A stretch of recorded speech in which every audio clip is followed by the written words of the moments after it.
আসসালামু আলাইকুম এভরিওয়ান, কেমন আছেন সবাই? আশা করি সবাই খুব ভালো আছেন। আলহামদুলিল্লাহ আমরাও খুব ভালো আছি। অনেক দিন যাবৎ আলসামি করে বড় কোনো ভিডিও আপনাদের সাথে শেয়ার করা হয় না।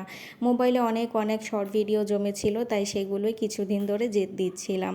আজকে ভাবলাম আপনাদের সাথে আরেকটা ব্লগ শেয়ার করি, সেজন্যই চলে আসলাম। প্রথমেই দেখতে পাচ্ছেন আমার মেয়ে তার ভাইয়ের সাথে খেলা করছে। তারা দুই ভাই বোন একসাথে খেলতে খুব পছন্দ করে। সবসময় তো আমার দেবরের এই ছেলেটা বাড়িতে একাই থাকে, তো ওর সাথে খেলার সেরকম কোনো সাথী পায় না। যদি কেউ আসে পুরন বাড়ি থেকে দেখা করতে, তখন ওদেরকে পেলে খুব খুশি হয়। এজন্য আমার মেয়ে যখন যায়, তারা দুই ভাই বোন কিন্তু সব সময় একসাথে থাকে।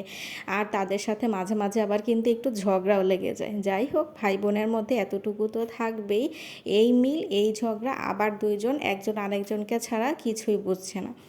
তো অবশেষে আমাদের কিন্তু ঢাকায় ফেরার সময় হয়ে গেছে। সবারই মন খারাপ ছিল, টুকটাক কাজ করে আবার গোছগাছ করতে হয়েছে, চলে আসব। তো এই জন্য আর সারাদিন তেমন কোনো ব্লগ করিনি। আর সব কিছু গুছিয়ে নিয়ে রওনা হয়ে গিয়েছি। আমাদের গাড়িটা ছিল দুপুরবেলার দিকে, এই জন্য একটু দেরি করেই বের হওয়া হয়েছে। খাওয়া দাওয়া করে তারপর বের হচ্ছি। আমরা অবশ্যই এবার গাড়িতে যাচ্ছি না, কিসে যাচ্ছি সেটা আপনারা দেখতে পাবেন। আর আমরা অবশ্য রাতে খাওয়া দাওয়া করার জন্য খাবারও সাথে নিয়ে নিয়েছি, কারণ আমাদের বাসায় ফিরতে অনেক অনেক সময় লেগে যাবে। তো অটো তো আগে থেকেই বলা ছিল, অটোতে করে নদীর ঘাট থেকে আমরা চলে যাচ্ছি বরিশাল সদরের দিকে। তারপর ওখান থেকে আমরা আবার চেঞ্জ করব। তো আমাদের সাথেই থাকুন, দেখতে পাবেন আমরা কিভাবে ঢাকায় পৌঁছালাম। আমাদের বাড়ির জার্নিটা আসলে একভাবে করা যায় না, অনেক ভেঙে ভেঙে আসতে হয়। যেহেতু আমাদের ওখানে সরাসরি এখনও ব্রিজ হয়ে ওঠেনি, তাই আমাদের যাতায়াত পথটা এখনও কিছুটা ঝামেলাপূর্ণ। তবে আলহামদুলিল্লাহ আগের থেকে এখন অনেক বেশি স্বস্তিকর। আর আগে তো এতটুকুও ছিল না, যখন আমাদের কাঠের পোলটা ছিল না তখন আরও বেশি ঝামেলা হতো। এখন আগের থেকে আমার কাছে অনেক বেশি ইজি মনে হয়। তো যাই হোক, দেখতে দেখতে আমরা প্রায় বরিশালের কাছাকাছি চলে আসছি। বিকালবেলার পরিবেশটা খুব ভালো লাগছিল। আপনাদের কেমন লাগছে আমাদেরকে কিন্তু কমেন্ট করে জানাবেন। আমরা সবসময় আপনাদের কমেন্টের অপেক্ষায় থাকি। একা একা কথা বলতে গেলে মনে হয় কি যেন সামনে কেউ নেই, কিন্তু যদি আপনারা ভালো মন্দ যাই লাগুক না কেন আমাদেরকে একটু কমেন্ট করেন, আমাদের কিন্তু ভালো লাগবে যে আমাদের সাথে আপনারা আছেন।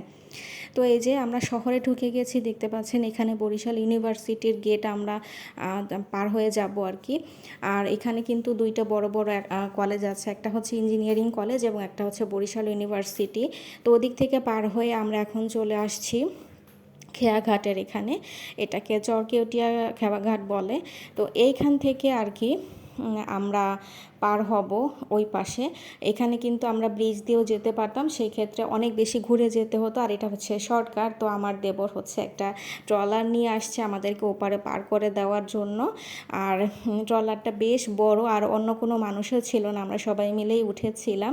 তো এগুলোতে উঠলে কিন্তু খুব বেশি একটা ভয় লাগে না, কারণ এগুলো বেশ বড় আর অত বেশি দোলে না। যেগুলো একটু ছোট ছোট টাইপের থাকে ওগুলো ঢেউয়ের সাথে খুব বেশি দুলতে শুরু করে, যে কারণে আমার খুব ভয় লাগে। তো যাই হোক, আলহামদুলিল্লাহ আমরা ভালো মতোই প্রায় পাড়ের কাছাকাছি পৌঁছে যাচ্ছি। এখান থেকেই কিন্তু লঞ্চ ঘাট দেখা যাচ্ছে। আর হ্যাঁ, এবার আমরা লঞ্চে করেই ঢাকা ফিরব। আর ঢাকার উদ্দেশ্যে যে লঞ্চগুলো ছাড়ে সেগুলো এই রাতের বেলাতেই ছাড়বে, এবং ঢাকা থেকেও যখন বরিশালের দিকে আসতে হয় তখন আমাদের রাতের লঞ্চেই আসতে হয়। তো এই আর কি, আমরা উঠে যাব লঞ্চে। লঞ্চের কেবিনও আগে থেকে আমার মামা শ্বশুর ঠিক করে রেখেছেন, কারণ এখানে তার পরিচিত লোকজন আছে, তাদেরকে বললেই তারা কেবিন ঠিক করে রাখে। তো দুর্ভাগ্যজনকভাবে আমরা এবার আর এসি কেবিন পাইনি। যেহেতু ঈদের সময়, ঈদের পরবর্তী সময় এই চাপগুলো থাকে, কিছুই করার নেই। আর আমাদের তো ঢাকাতে ফিরতেই হবে, তাই যাই পেয়েছি তাই নিতে হয়েছে।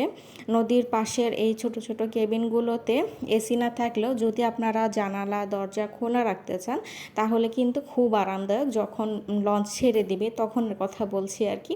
এছাড়াও সামনে বসার জায়গা আছে, এরকম ছোট ছোট টেবিল দেওয়া থাকবে ফোল্ডিং করা। তারপর কিছু চেয়ার আছে, আপনারা চাইলে এখানে টেবিল পেতেও নাস্তা করতে পারবেন। তো আমরা এখন অবশ্য পল্টনের ওখানেই ভেড়ানো আছে, অনেক সময় লাগবে ছাড়তে। আমরা অনেকটা আগে চলে এসেছি, যাতে রাতের বেলা আসলে জার্নি করতে একটু আগে আগে এসে নেওয়া ভালো, এতে করে অত বেশি তাড়াহুড়াও থাকে না। তো আর কি এখানেও আমাদেরকে কেবিনে উঠিয়ে দিয়ে আমার দেবর আবার নিচে গেছে, কারণ মাংসগুলো ফ্রিজে রাখতে হবে, না হলে তো পানি ছেড়ে দিবে, নষ্ট হয়ে যাবে, সারা রাতের ব্যাপার। তো এই কারণে আর কি আমি আর আমার মেয়ে বসেছিলাম কেবিনে। একজন হচ্ছে বিক্রি করছিল এই ঝালমুড়িগুলো, তো ওনার কাছ থেকে চানাচুর মাখা নিলাম, আর আমার মেয়েকে একটা ডিম সিদ্ধ কিনে দিয়েছিলাম, হাঁসের ডিম, এই আর কি। তো কিছুক্ষণ পরে লঞ্চ ছাড়ার সময় হয়ে গেছে, লঞ্চও আস্তে আস্তে ছেড়ে দিচ্ছে, আমার দেবর উপরে চলে আসছে। তো সাথে আমার ভাগ্নেও আছে, আমরা সবাই মিলেই একসাথে যাচ্ছি আর কি। আর এখানে আর কি আমরা এই কয়েকজন মিলেই আপাতত যাচ্ছি। নদীর স্রোতগুলো দেখতে ভিতর থেকে বেশ ভালোই লাগছিল। আর সন্ধ্যা মাত্র পড়ন্ত, এখন ওইভাবে অতটা ঘুটঘুটে অন্ধকার হয়নি, মানে একটু আলো আলো ছিল, যদিও বা প্রায় তখন 8টার বেশি বাজে। আর কিন্তু নদীর যে স্রোতগুলো সেগুলো কেমন যেন মনে হচ্ছিল যেন ক্লিয়ারলি দেখা যাচ্ছে। আসলে হয়তো বা লঞ্চের পাশে আমাদের যতটুকু আলো আছে ততটুকুর জন্যই হয়তো বা পানিটা দেখা যাচ্ছিল, কিন্তু বেশ স্রোত। আমার তো খুবই ভয় লাগে, লঞ্চ যখন ছেড়ে দেয় আমি ওই রেলিংয়ের সাইডে গিয়ে বসিই না। তো এরপর আর কি আমরা যে খাবারগুলো নিয়ে আসছিলাম বাড়ি থেকে মা দিয়ে দিয়েছিল, সেগুলো আমরা রাতে খাবো, এই জন্য আমরা আবার বয়ের কাছ থেকে বলে টেবিল, তার সাথে প্লেট, এগুলো সব কিছু নিয়ে নিয়েছি। আর আমরা ভাতটাও এখান থেকে কিনেছি, ভাত বাড়ি থেকে আনিনি, বাড়ি থেকে মাছ আর হচ্ছে আমাদের জন্য গরুর মাংস, আর আমার মেয়ের জন্য মুরগির মাংসটা আনা হয়েছে। এগুলো দিয়ে এখন আমরা খেয়ে নেব, এক্সট্রা করে লঞ্চের তরকারি আর নেইনি।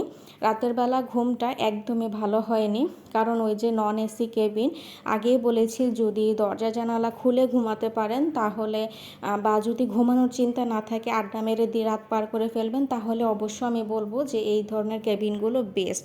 কিন্তু যদি ঘুমাতে চান তাহলে তো আর দরজা বা জানালা খোলা রেখে ঘুমানো যাবে না, কারণ বারান্দা দিয়ে সারাক্ষণই মানুষ যাতায়াত করে। তো সেই ক্ষেত্রে আসলে ওইভাবে খোলামেলা ঘুমাতে কিন্তু একেবারেই কমফোর্টেবল ফিল হয় না, বিশেষ করে মেয়ে মানুষ হলে তো কথাই নেই। আর তাছাড়া সাথে ব্যাগেজ থাকে, সো জানালা খুলে যে আপনি ঘুমাবেন কোনো সেফটি থাকে না, এই কারণে বাধ্য হয়ে জানালা দরজা বন্ধ করে ঘুমাতে হয়েছে। আর সব কিছু লাগানোর পরে ভিতর থেকে কোনো ধরনের আলো বাতাস বাইরে বের হওয়ার মতো অবস্থা থাকে না, যে কারণে ফ্যান চালানো সত্ত্বেও এত প্রচণ্ড গরম সারা রাত লেগেছে যে আমরা ঠিক মতো ঘুমাতে পারিনি। আর যদি এসি কেবিন হতো তাহলে আর কোনো সমস্যা হতো না, আমরা সবসময় এসি কেবিনে করেই যাতায়াত করি। তো এবার পাওয়া যায়নি, কিছুই করার ছিল না।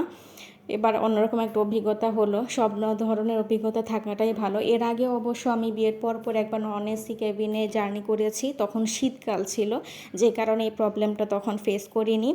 যাই হোক, আলহামদুলিল্লাহ আমরা ঢাকায় পৌঁছে গেছি, বুড়িগঙ্গা নদীতে আছি, দেখতেই পাচ্ছেন, হয়তো বা দেখে বুঝতে পারছেন।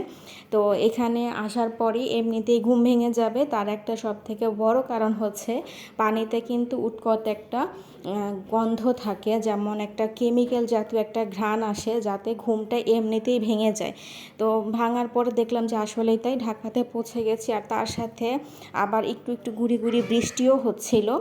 তো রোদ বৃষ্টি সব কিছু মিলে সকালটা খারাপ লাগছিল না। আমার মেয়ে তখনও ঘুম থেকে ওঠেনি, আমি একটু বাইরে দাঁড়িয়েছিলাম, ওই যে বললাম সাইডে আমি বসতে পারি না, আমার প্রচণ্ড ভয় লাগে এখানটায় বসতে।